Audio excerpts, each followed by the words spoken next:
where are you looking first for evidence that might show that this isn't just a risky attempt or a one-off that might work at one institution and not another? Where could the evidence be gathered in a quick way to know that something might be usable and replicable somewhere else? Well, we've got two levels of evaluation going on. On the one hand, each of the colleges that's in the DevEd initiative has to do their own evaluative work. That's something that they were required to do in Achieving the Dream. So we've continued that. We say that this is all about continuous improvement, continuous measurement, and adjusting all along the way. So each of the colleges has to be, they're responsible for their own assessment. It's still too early for us to get the information out of that, but they'll be doing that. The other thing that we're doing is that MDRC has been doing an external evaluation.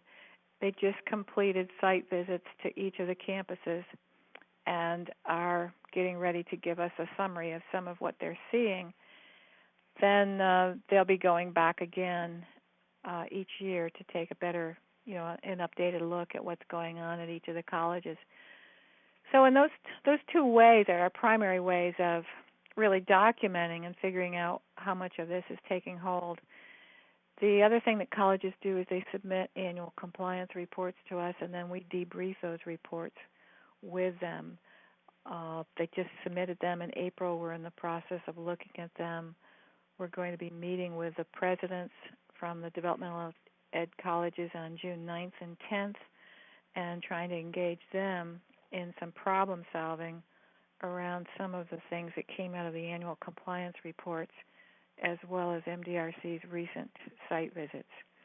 And some of those topics are, just what you just named. How do you scale when you're still doing a combination of new things as well as more proven things?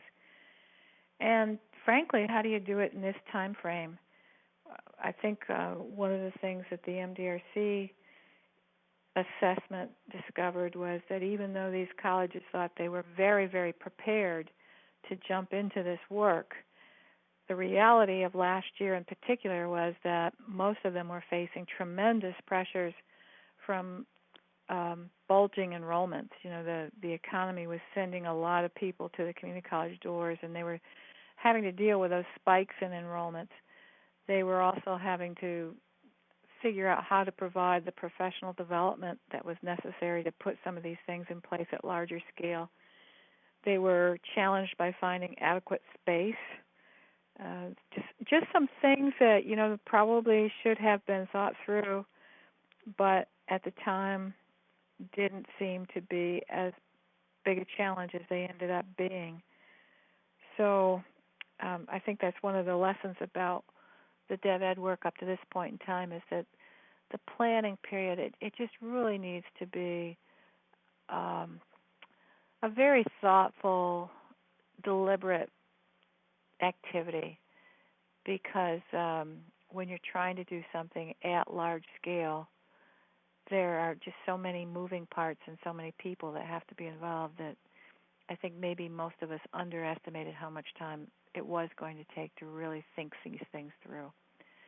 So I suppose the next time we have an opportunity to release an RFP, we will probably be a little bit more intensive in trying to lengthen the time period, work with a grantee in terms of, really talking about what are their plans and strategies for putting this in place, and helping the colleges think through some of these things that are inevitably going to pop up for them.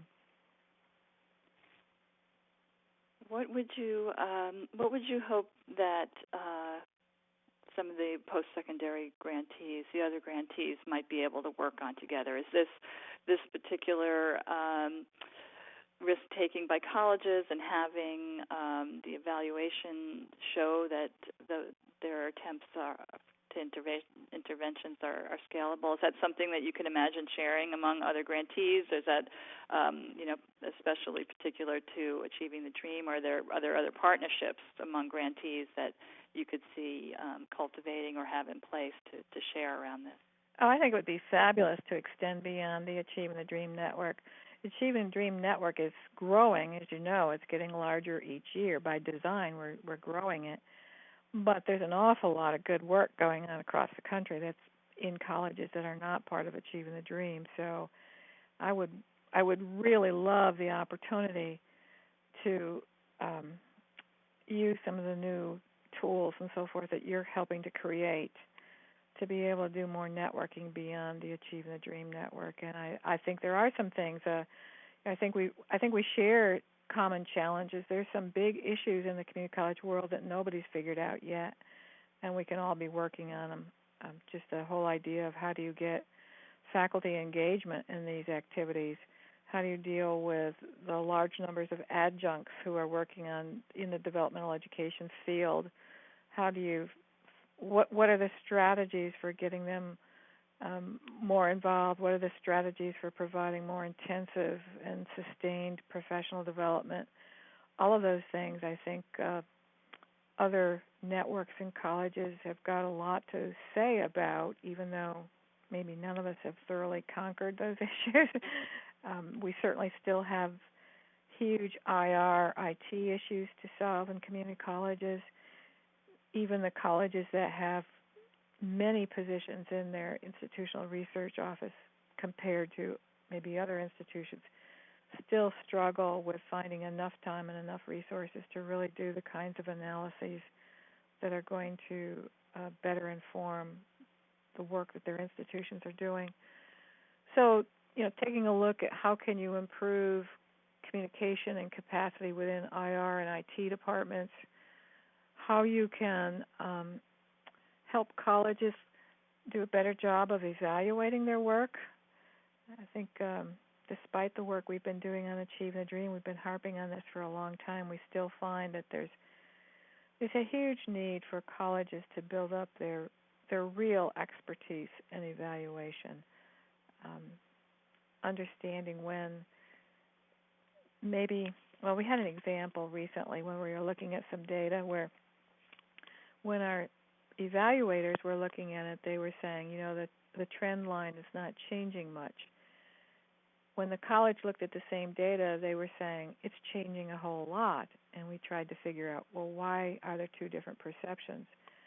Well, one was because the paid evaluator was looking at comparisons to other colleges and seeing that it was a relatively similar trend line in a non-ATD college as well as an ATD college.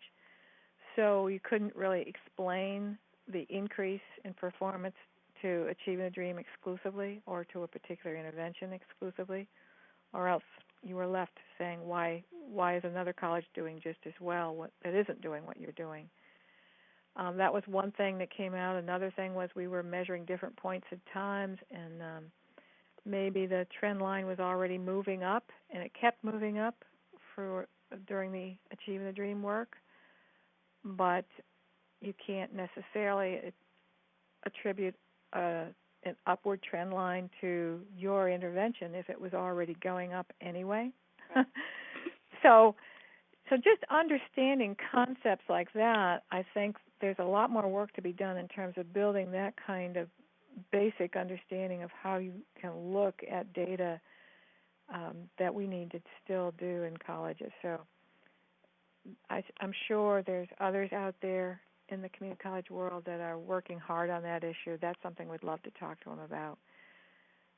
Certainly the interventions that people are finding helpful on developmental ed, we need a lot more conversation about that. I know the Gates Foundation is funding a lot of great experiments and acceleration and other strategies. We all need to be hearing about those and sharing our experiences so that we can all do better.